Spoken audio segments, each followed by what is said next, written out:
From Christianity Today, you are listening to The Bulletin, a podcast about the people, events, and issues shaping our world.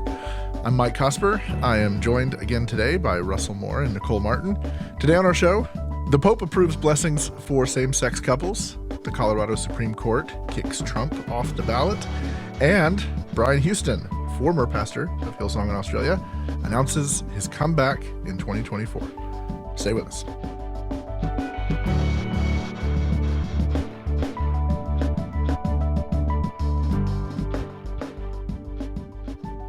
All right, so earlier this week, the Vatican issued a new rule for priests that allows for the blessings of same-sex couples. This is not a surprise for a lot of observers who've argued for some time that Pope Francis was looking to soften the Church's teaching on same-sex marriage. To be sure, this does not mean that the Catholic Church is going to be conducting same-sex weddings, endorsing same-sex weddings, and according to the statement, is not changing its official position on the idea that marriage is between a man and a woman, but it does mean that in informal settings, priests can offer blessings to same-sex couples. Cardinal Fernandez, who wrote the rule, said it's precisely in this context, meaning this sort of informal context, that one can understand the possibility of blessing couples in irregular situations and same-sex couples without officially validating their status or changing in any way the Church's perennial teaching on marriage.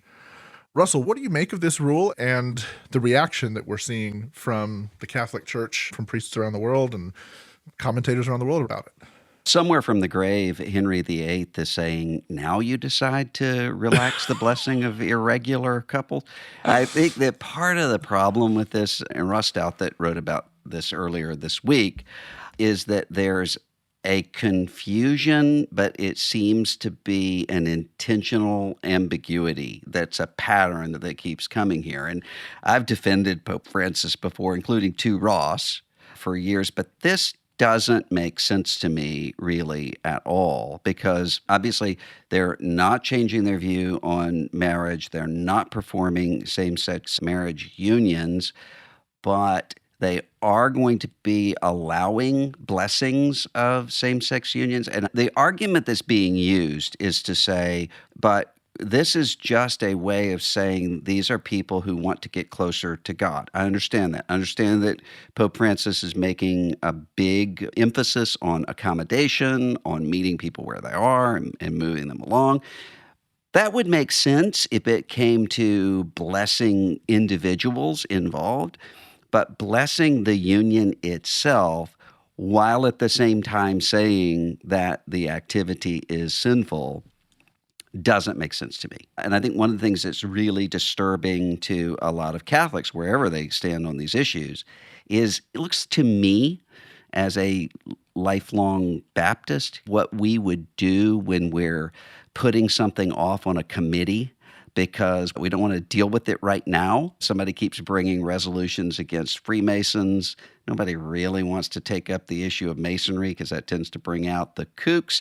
So you put a committee to study it. That's what this looks like, except it's with something that is one of the most significant divides in global life right now. I think this is not going to fix any sort of problem. It's going to lead to further confusion and will have to be addressed one way or the other.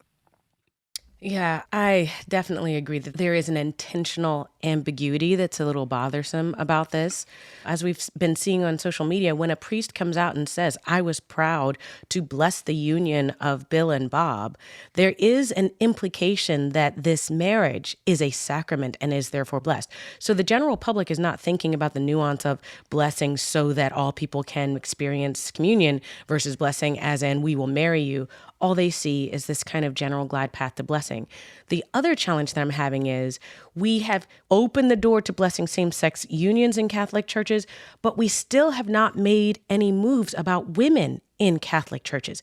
And I know there was a great article in the New Yorker about Pope Francis doing some unprecedented things, allowing women to be a part of sessions they weren't a part of before. I know some very devout Catholic women, but they would never see themselves as one day waking up to an announcement from the Pope that they were suddenly okay to be priest. So I'm wrestling with that tension. Okay for same-sex marriage. Not okay for women who have been serving and really don't have questions about their sexuality. They're just wanting to fulfill the calling of God. One of the ironies of this is that the bureau of the Vatican that this comes out of is called the Dicastery for the Doctrine of Faith. This used to be referred to as the Inquisition. This was the Inquisition. And what's interesting is that there's been conflict between Pope Francis and the head of the Dicastery since he came in, because their primary job is to be the guardians of the doctrines of the church. Francis fired the head of that dicastery last year and put in his own guy. And then in the sort of preamble to this statement, Victor Manuel Fernandez, he says, our work must foster, along with an understanding of the church's perennial doctrine, the reception of the Holy Father's teaching, meaning the Pope. And this is another thing I saw a Catholic writer point out and say, hey, that's a major change that the dicastery, again, it's like the Spanish Inquisition, the dicastery is saying our job is not just to guard the church's doctrine, but to support the doctrine of the Pope. And so this idea that you move in the direction of Pope Francis's teaching and kind of destabilize these core ideas of Catholic faith, that just strikes me there's something unhealthy about this. And because even if one concedes the Pope is sitting in the office of Peter, even if you accept apostolic succession that way, the Apostle Peter gets things wrong a lot, even in the text of Scripture. Galatians 1 and 2 is an argument between Paul and Peter where Paul tells him you're walking out of step with the gospel, and Peter is the one who has to repent because he's getting something wrong. Now, the Pope is not infallible in Catholic teaching except when speaking ex cathedra, which almost never happens. But this is a kind of accommodating of the Pope's murky wanting to move in the direction of the German Catholics, but without actually doing it and creating a crisis in the whole church. It doesn't make sense. I can only imagine Martin Luther's response, excommunicated as he is. Yeah. I have a great deal of respect for Catholicism, for the amount of charity work that the Catholic Church does, for the educational systems and all of those things. It does break my heart a little if we were to think that this could cause a split or division in the Catholic Church. Do you sense that the pushback against the Pope's declaration is going to cause a split? Or will this be just, for example, in Jewish traditions where there's dissension and there's disagreement, but we're still all in the same family? I don't think this will be a split, but I do think there's a destabilizing era that we're in, really, across the institutions, and the Catholic Church is certainly in that.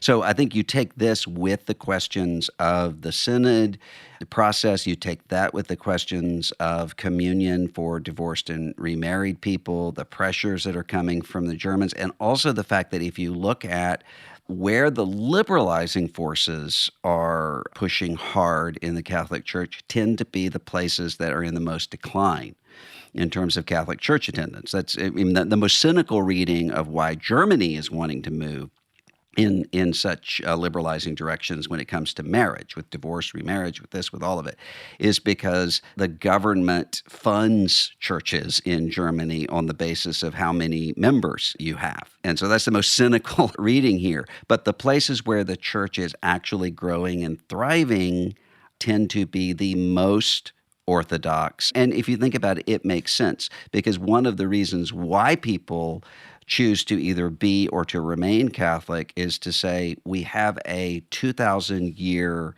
church tradition. God has spoken in the way that Revelation is unfolding in the teaching of the church. And so these sorts of abrupt changes or head fakes that might be changes, that creates further instability. And I don't know if it will hold together long term. I just don't think this will be the issue. You read it, and it seems as though the rule anticipates a priest visiting someone's home or somebody coming to see the priest about issues going on in their lives or whatever. And in the moment, there's this sort of spontaneous, let me bless you, pray for you as you go kind of thing. I was struck, though, that it felt like within minutes of this thing coming out, there were photos in the news stories about it and all over social media of priests. Some pretty prominent priests here in the United States did this, actually, where you have a couple dressed very nicely in the front of a church, holding hands with a priest in front of them, extending a hand and giving them a blessing. It looks a whole lot like a wedding. And so it just struck me that immediately that in a sense, like certain elements of this guidance are going to be meaningless, especially for the casual observer, the casual churchgoer, someone who just hears about their friend getting a blessing from a priest, or they say, hey, we got married, check out the pictures. And there's this picture of that they took the next day when they went to their church and the priest blessed them and stuff. It's going to be almost indistinguishable functionally for a lot of people. Part of what that got me to, though, is, again, back to, hey, why are we Protestants? Is there's an element to the formal clergy-laity distinction, priesthood laity distinction here that I think makes this a lot more complicated than it does for a lot of other places. I know many pastors who are very orthodox on all of these kinds of issues who find themselves in situations where someone who's a neighbor or who casually attends the church and is gay and is married invites somebody into the home, and he'll pray for them, or he'll pray for their kids, or he or she'll just show up and give a blessing or whatever. And it doesn't impart what the formality of this sort of priesthood distinction does, where you do have this thing where is it a sacrament? And if it's a sacrament, then what's the difference at this point? Well, and because if you go into the home of Janet and Esther, and they say, will you pray for us and have a blessing for us? And you pray for Janet and Esther. I think any expression of the Christian faith would see that as fine. That's a different thing than putting a blessing upon the union of Janet and Esther. In the same way that if your Muslim neighbor, Muhammad, says, hey, will you bless my home and my family and pray for me? That's one thing. If he says, will you bless my pilgrimage to Mecca? That complicates it more. So I think that's the distinction that's really being confused here in a way that's ultimately going, I just don't see how you're going to be able to hold together sacramentality of marriage, define the way the Catholic Church teaches it, and this, because it looks a lot like the way that the church tended to get around the view of permanence of marriage with an annulment process that is kind of wink, wink, nod, nod. If you are divorced and remarried and you're a Kennedy, or something along those lines, yeah, you can get an annulment, which is to say you never were validly married. But most people, when they're looking at that, say, oh, I see what you're doing there. You're just trying to do something without saying we were previously wrong. You can say the same about contraception and the use of contraceptives. You're not, people understand what the position of the Catholic Church is, but they're, as you said earlier, they're not going to confessional saying, Father, forgive me because I've taken birth control. So it is a wink nod, and it does bring up the issue of depth of faith and commitment in general. We can stand in our Protestant areas and say, this is why I'm not Catholic, but across the board, at the end of the day, it is still about the depth of your commitment to faith. There are so many what is considered marginal Catholics that could care less about something like this. They are going to church to baptize their babies or to get communion, but they are not committed. And the same can be said about marginal Protestants who are just going to church because Easter is on the way or Christmas is here or grandma's in town, and they could care less. The majority of the world is marginal at best when it comes to faith. I think it's causing grief to me because I want this to be more significant. I want every Catholic everywhere to be talking about this and wrestling with this, but I'm just not convinced that it matters to them. I was in, I think it was 2014, preaching at the Vatican with Pope Francis, and one of the things that we were talking about was marriage. And you had a group of people from various different religious backgrounds there. And I remember having a conversation with some leading Latter-day Saints and saying, is the LDS Church really going to stay where you are on marriage because all it takes is a revelation from a prophet for everything to change? At the same time, the Catholics were saying to me, yeah, but look at mainline Protestantism. This is what happens when you don't have an authority and a teaching magisterium. And now people can look at this and say, yeah, this is what happens when you have a very strong pope, but who wants to move in a different direction. The truth of it is, any system is vulnerable to human beings going in the direction that we want to go. Our Catholic friends would say, those of you who believe in sola scriptura, that doesn't settle anything because you have 14,000 denominations. And we could say your idea of papal authority and papal headship doesn't solve anything either, because you end up, at least on this issue, having 14,000 denominations within the Roman Catholic Church. It takes not just the systems, it takes the people who are willing to say, let's do the hard work of grappling with what the Word of God says. I remember years ago, Russell, you and I had a conversation. I think it was around the time of the Obergefell decision. And I remember asking you, what comes next? Like, how much does this create jeopardy for conservative evangelicals legally, like legal jeopardy for discrimination around these issues and all of this? And one of the things you told me at the time is you said, this is a time for evangelicals to be really thankful for the Pope because he can't change. And Right. that creates a bulwark where we're not going to be alone, those of us who hang in there on this. Any change of opinion on that ruling at this point? Yeah, I mean, I wrote an article for First Things that argued that evangelicals weren't going to change on this issue, and largely because, and I said, if we were by ourselves, I think evangelicalism would change on this because of the entrepreneurial, market-driven sort of approach to it. But the fact that the Catholic Church, with a sacramental view of marriage and 2,000 years of tradition, can't change on it.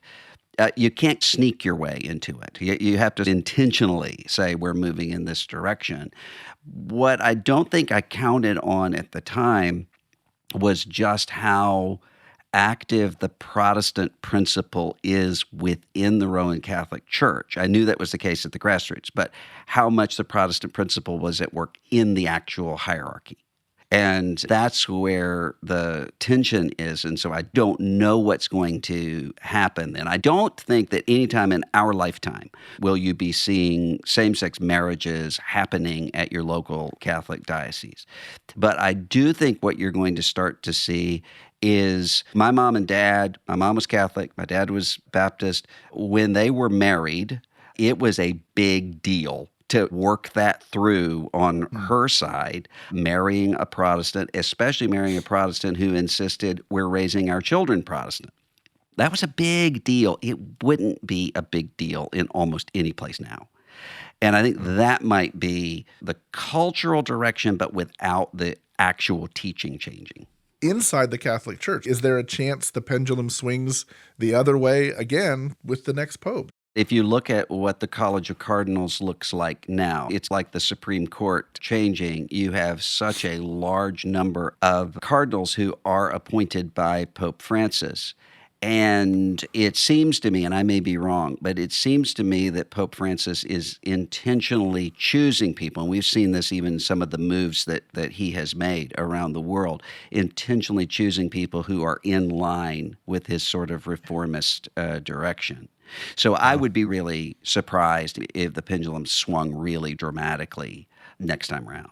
I honestly don't know. I got a sense that the selection of Pope Francis was a nod to the rest of the majority world, meaning sub-Saharan. He was selected from Latin America, and I think that was an intentional decision to do more in terms of global representation where the Catholic Church is growing.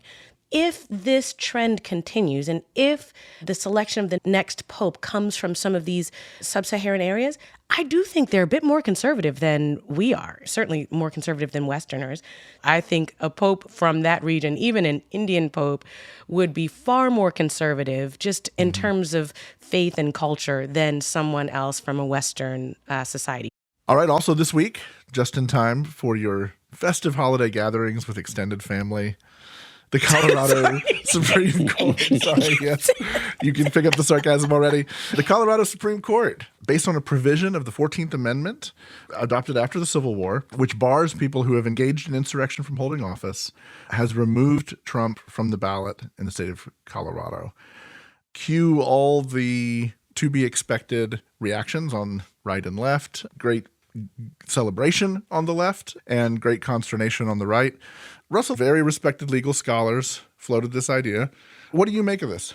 I agree with the Colorado Supreme Court.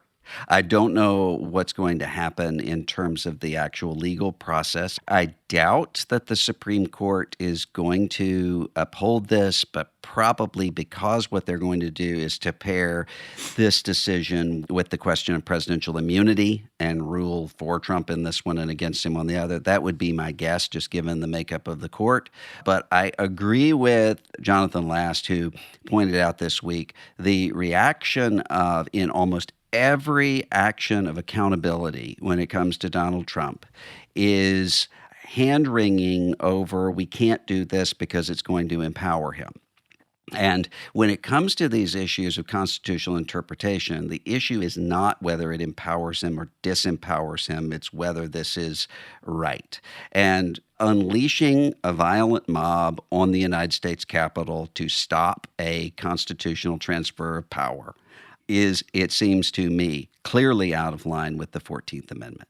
And I think that's even more dangerous when you see, as of today, as of the time that we're recording, he is truthing out, or whatever you call his social media network, the faces and addresses of the judges involved, which is this pattern of intimidation that has been happening. I think there are legitimate sorts of arguments to be made on both sides of the 14th Amendment, but what I don't think we should be doing is having the sense of we can't even start to talk about this because it's going to make his people mad and violent.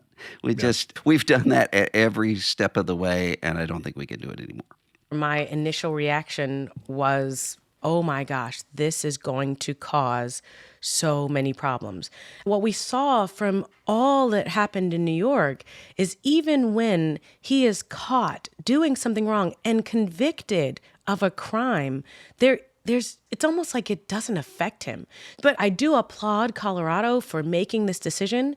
I'm waiting to see, will there be any other courageous states who will make the same decision? I'm not confident that they will. I do think that even in legal proceedings, people are thinking about what might this look like.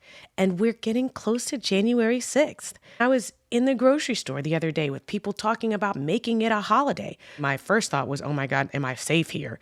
But making also, January 6th a holiday? Yes, I'm in the grocery store. They were like, yeah, man, January 6th, we need to make that a holiday. We need to celebrate and commemorate.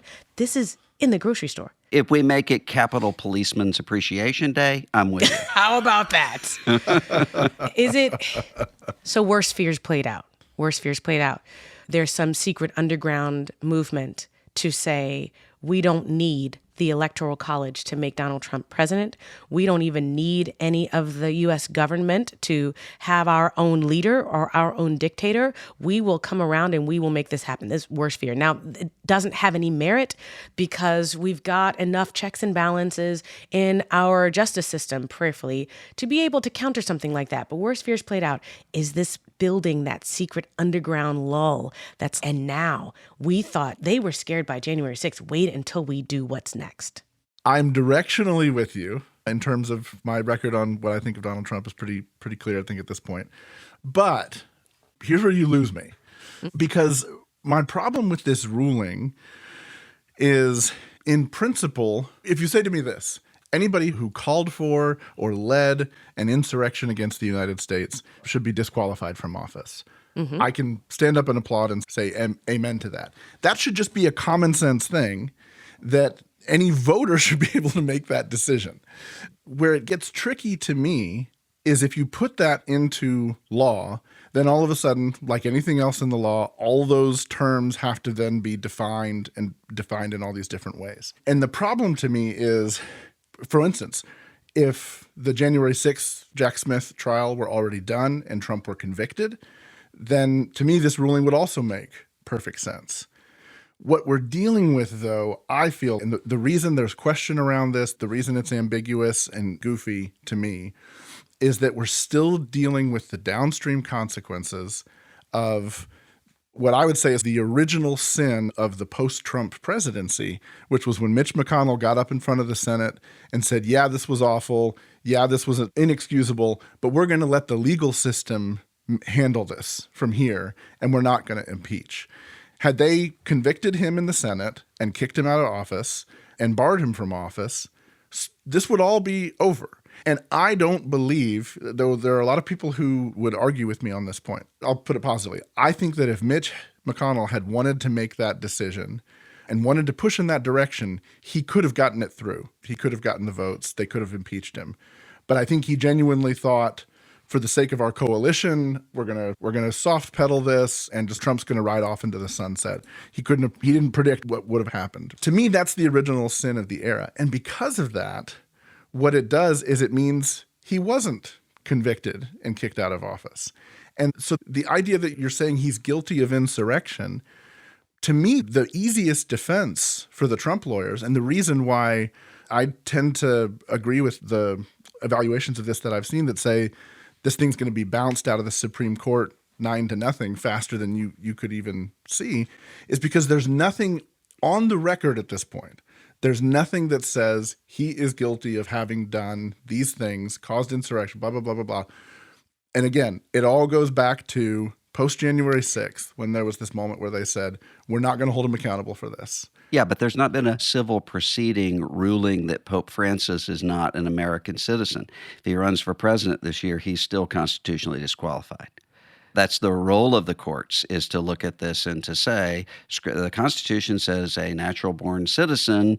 If you're born in the Panama Canal Zone, does that count as a natural-born citizen? Courts say, yeah. If you're born in Italy to Italian presidents, are you a natural-born citizen? No. And I think that's the question that is in front of us now. So I don't think it has the argument that there's double jeopardy from the Senate lack of conviction is not really relevant to this question. I'm not saying it's a double jeopardy issue at all. Yeah. I don't think that argument makes any sense either. What I'm saying is there are the facts which are unprosecuted that they can point to. There are the facts of he did these things on January 6th. He did these things leading up to it. He denied the peaceful transfer of power and all that. There are all of those facts. The question is it the court's job to prosecute, judge and jury, all of that stuff through and do the ruling all at once. We're skipping the step where that is now, because the Senate didn't do it, it's now in Jack Smith's hands. And if the Jack Smith trial were done and over with and he were found guilty, I think you've got an open and shut case. Yeah, but then what they would say is because the Jack Smith prosecution is not over insurrection. It's over fake electors, subverting constitutional process. It's all of those things. It's not about the incitement of the insurrection itself, although that's an implication of it, but that's not what the prosecution is. So I think the actual analogy here is Trump gets elected in 2024 and in 2028 decides to run again. And says, I'm perfectly qualified to run again because the election was stolen from me before, so we're going to terminate the Constitution, as he said before, in order for me to run. All of his people come in and say, why not humor him with this? The courts will have to come in and say, are you actually qualified to be on the ballot? And the court has no choice but to make that determination. And I think that the same thing is happening here, and I actually think for all of the people who are, this is the wrong time for this to be decided, this actually is the exactly right time for this to be decided. Rather than we come into November, Trump is elected president, and half the country are saying he's actually not president because he's not constitutionally qualified. To be clear, I would love to be wrong. One of the sort of reactions that I hear to all of this is people say things like, you don't fight somebody who's breaking norms by breaking norms. And so the court shouldn't be getting involved in this just because it's Donald Trump. We don't. And I understand that argument. And I think there's a certain level of truth to that. The challenge is so much of what Trump has done in his time in public life and public office has broken norms that there aren't precedents for how do you respond to someone like this who's doing these things in public. That's the part of me that has half an inch of the door open to this and goes, maybe, right? Because you're dealing with somebody who, in a sense, has committed unprecedented crimes and has been an unprecedented actor in the public sphere. You're not going to have, 5 volumes of case law to pull from to figure out how do you deal with someone like this. To me, that's the half inch that's where the door's open. And maybe this is my cynicism, I just look at it and go, I don't know how the Supreme Court holds up this ruling I don't say any of this because I have any hopes for Donald Trump's return in 2024 at all. It's one of those things where I wonder, is this, maybe it's worth trying everything. Maybe that's part of the argument is, look, you use every method you can if you genuinely believe the man is a threat to democracy, and which I do. I'm just not compelled. I'm not compelled by the argument at this point. I don't think it is you're using everything you can. I think it's actually the other way. I think the reluctance to have this even looked at in court is the same sort of process that's at work at every step of the way here, which is to say, just leave this alone and it'll go away. And this actually isn't breaking of norms. This is the court looking at a constitutional question that is contested and making a ruling. And if what the court rules is this isn't what the 14th Amendment is addressing, talking about those who led insurrection against the United States with the Confederate government, who were not convicted either. If they say this doesn't fit with the 14th Amendment, then normal America is going to do what Al Gore did in 2000 and say, court has ruled. We're going forward. That's not norm breaking. That's what the norms are. Yeah. I do think we've missed the mark. I think there were opportunities to express outrage and to uphold the law and the Constitution previously, many times before, and it just feels too late now. It just feels, I cannot see even upholding constitutional law at this stage carrying any weight for him. I just feel like we have a character who is intent on tearing apart what this country is founded on. And I have very little confidence that any court, supreme or otherwise, will be able to hold him back. So I'm almost bracing for impact. What is this going to look like next? What absurd thing is going to come out? How is this going to fuel their fire? And I know, Russell, you're saying we cannot pay attention to how people feel. We have to do what's right. Yes, completely agree. And the average American is all feelings and no real thought about what the law says. Yes, but the entire way that this country was set up is to say the law cannot be dependent upon mob reaction. And the minute that you look at this, you go back and you look at from the fall of the Weimar Republic on into the late 1920s, 1930s. So many of these decisions to allow this nonsense evil to go on were because, they're not going to be able to do a lot. Just let him give his little speeches. And then also, let's just let this go for right now because it's not going to get any worse than it is.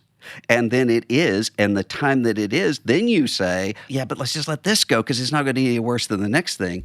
And it just keeps going. The very fact that if we had been having this conversation in 2015, 2017, 2019, hey, can somebody who unleashes a violent armed mob on the United States Capitol to stop a constitutional process and who calls for the termination of the United States Constitution, would this person be a candidate for president of the United States? Everybody would have said, no, it's ridiculous. But here we are.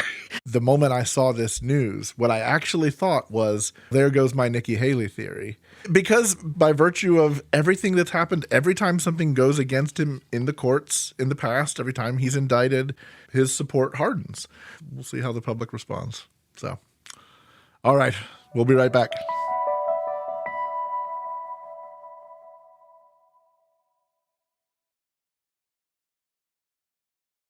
All right. So earlier this week, Brian Houston, founder of the global megachurch Hillsong, announced that he and his wife plan to return to ministry online and with a church in 2024. Houston, of course, was the founder of Hillsong. He faced numerous controversies over the last several years. His father, Frank, was convicted of child sex abuse. Brian was accused of concealing it, though he was later acquitted in court. But he's also been connected to other Hillsong scandals related to financial mismanagement, misbehavior by other leaders. And he was subject to an internal investigation of his own conduct involving sleeping pills and incidents with women in the church. One thing after another with Houston. And so now it seems as though he's trying at this point to put the legal troubles behind him and return to ministry. This is something we have seen many times, going back to people like Jimmy Swaggart, people like Mark Driscoll. Many pastors have a significant public fall for one reason or another and make their way back to ministry. Nicole, I'll put you on the spot. Do you have a sense of why it is when a leader like this has had this kind of public moral embarrassment and failure, they have a need to go back? What makes them come back? I have been really wrestling over this because I'm burdened by the fact that this is not new. This is Carl Lentz, as you mentioned already, Mark Driscoll. This is not new. And I think it represents this kind of addiction to charisma and addiction to fame and this receptivity in the church. What strikes me most about this is not that a narcissistic leader would decide, I'm going to go at it again. I expect that. I expect that people who don't really know who they are, people who are so insulated with their own fame and have created circles around them of enablers, by the way, I expect that they're going to get up and say, I'm going to do it again. What is troubling is the fact that he will have a crowd. He will have followers. In the same way of the Mark Driscoll situation, he will have a chance at another mega church. That to me signifies there's something in the ground of Christians that says, yes, I know that this person did wrong, but I still like the results. And I know we've gone beyond the Trump situation, but in some ways it's a very similar kind of crowd effect that we are so attracted to what we think is the success of the leader, the appeal of the leader, that small part of ourselves that wants to be just like that we will follow broken leaders even when we know they are not fit to serve. And I think it brings up the question, how long is long enough, even when we think about time away from ministry? Similar situation happened with Jamal Bryant, who was accused of multiple interactions with women and having babies out of wedlock. And I think he was out of the pulpit for just a matter of weeks, maybe months, and moved on to a next church. How long is long enough for a person to demonstrate a turnaround? And we can't even ask that question because there's always going to be a crowd pushing them. Keep going. I will follow you. I will go wherever you lead. That's the troubling part for me about the crowd effect. Russell, what are your thoughts on this story? We're seeing another return, something you've seen as well? I don't think we should really talk about disqualification of Brian Houston because that will only make his supporters support him more. I'm just trolling you, Mike. I don't think that's that. wrong. I never actually. said that. I didn't say that. I do think, though. That is not my objection to the Colorado ruling, just to be clear. I do think the connection here is that we're in this time where shamelessness actually is a superpower, and it actually does work. Because one of the things that we've counted on for a long time is that people who are totally humiliated by their own exposure will actually have a sense of shame about that. And if you look from situation after situation after situation, what you end up with is, look at, for instance, Mark Driscoll. You have somebody who not only just gets up, leaves the complete devastation behind him, and plants another church, but who does that and who wants to be right in the public eye attacking people. There's a kind of shamelessness that I think. I was talking to somebody just today about a personal situation they were having with a really narcissistic family member who has this power of coming in and just doing shameless thing after shameless thing, and everybody else thinks they're the problem. Because what should I do? And what he does is to come in and say, why are you being so unforgiving? Didn't Jesus say 70 plus 7? And it's just, you get to a point where that kind of confidence causes normal people to start thinking, I must be wrong.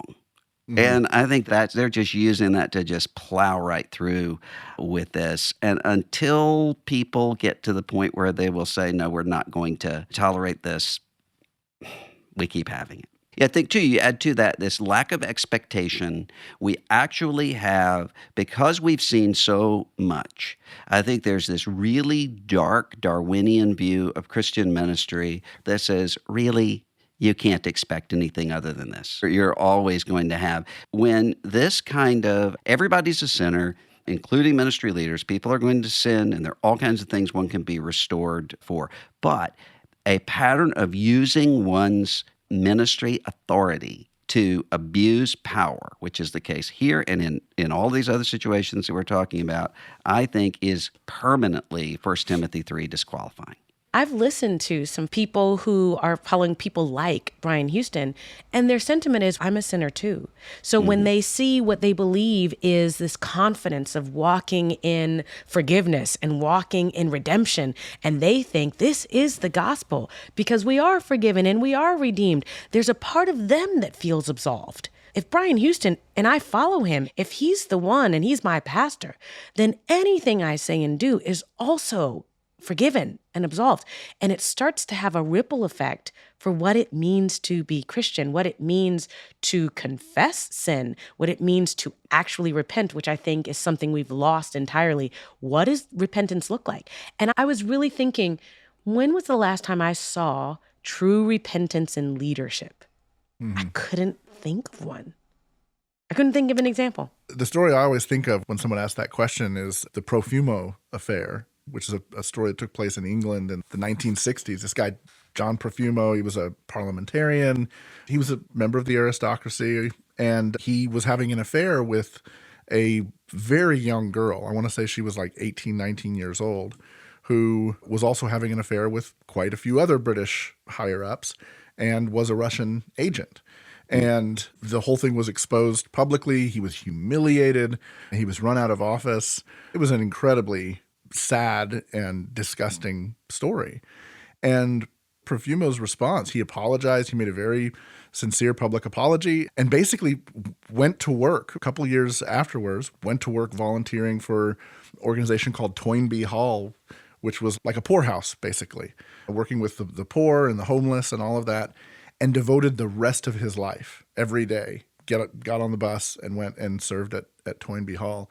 And later in life, he was honored for it. The Queen recognized decades of service at this place, and Margaret Thatcher invited him to be a guest of honor at her 80th birthday. And you have this guy who had been humiliated decades before and then sits next to the Queen at Margaret Thatcher's birthday. And then the day after that, he got up and he went to work and he went to serve the poor at Toynbee Hall. And it's one of the very few modern examples of something like this, of somebody having this sort of awakening of conscience and recognizing, you know what, I'm going to withdraw from public life and I'm going to give my life away for others. And when the Queen invites you to Buckingham Palace, you don't say no. I'd rather not be part of public life. You go and you receive the honor. But you can't imagine that this guy did any of that with that kind of expectation on the back end of it. And it's shockingly rare to hear of those kinds of stories from abusive leaders and disgraced leaders inside the church. I'm also aware that pastors in general, especially those who are groomed into the pastorate, don't know any other way to be. And I think even if someone said to a Brian Houston, hey, why don't you think about running a homeless shelter? Or why don't you think about, I don't know, doing something else with your life? I don't know if he would be able to do that. I think the same with other pastors. When you think about the succession crisis, there's a sense of they just don't know any other way to be. So that adds another layer to, I guess I'll go start another church because that's all they know how to do. And it works. That's the big thing. They're going to keep selling it because people are going to keep buying it. When we ask, like, why does this keep happening? Why do these guys keep returning to ministry? Why do they keep starting things up? I think there's a difficulty for some of them. I think this is particularly true with evangelicals. There's a difficulty in just restarting. Driscoll has had a really hard time recapturing sort of the magic of Mars Hill and rebuilding. James MacDonald has had a very hard time rebuilding. It'll be interesting to see with Brian Houston. I actually think there's some theological reasons for that because of the nature of what evangelical pastors present themselves to be, especially these guys. Driscoll wasn't just a pastor doing something transactional with his members. He was saying, I embody this stuff. I am the brand. That was the famous quote from Driscoll. There's this implicit promise that as the megachurch leader, you embody everything that you're preaching and promising. And so it's hard for them to go back to where they were. Whereas with, for instance, with a lot of prosperity preaching and in that world, there is a kind of a transactional thing. And those pastors can come out and go, see, I'm just like you. And it works to pick up where they left off. So it'll be interesting to see with Houston how that goes, because Houston has a foot in both worlds. He's known as an evangelical by some people, but he also comes out of a Pentecostal world and preaches a prosperity light message oftentimes. I have no idea how this will go. Mike, you've looked at this a lot. What is going through the mind? I think about the person who marries somebody who has had awful divorces 7 times before. And the question is, what do you think is so special about you that's going to keep this from? What does a person who goes to, say, Mark Driscoll's new church in Arizona and can look at what's happened at Mars Hill, or somebody who goes to the Brian Houston new church and look, what story are they telling themselves as to why this time is different? I think most people who show up like what they hear, they like what they experience, they like the persona and the environment of the church and all of that. And they say, yeah, I just don't think about that stuff. I don't dwell on it. Haters are going to hate. And I think the advantage that Driscoll found and tapped into was that he did tap into this highly politicized, polarized message. Shortly after launching this church, a couple of years in, COVID comes. He's got this divisive issue of we're going to stay open and we're not going to mask and the government's not going to tell us what to do. And then the 2020 election came along and CRT was a big boogeyman at the time and he was preaching against that.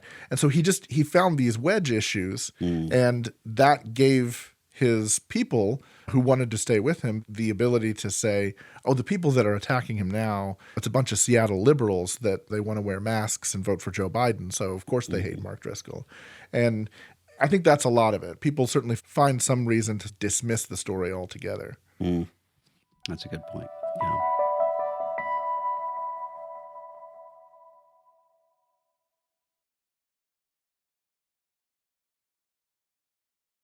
Norman Lear passed away this week, and I grew up watching Norman Lear television shows. I'm sure the two of you all did as well. Nicole, you had some thoughts in remembering Norman Lear, remembering his legacy on television. When I think of Norman Lear, I naturally go to Good Times, and I think of just how important and impactful it was that Norman Lear, was one of the first people to show a full Black family with a mother and a father and more than one child.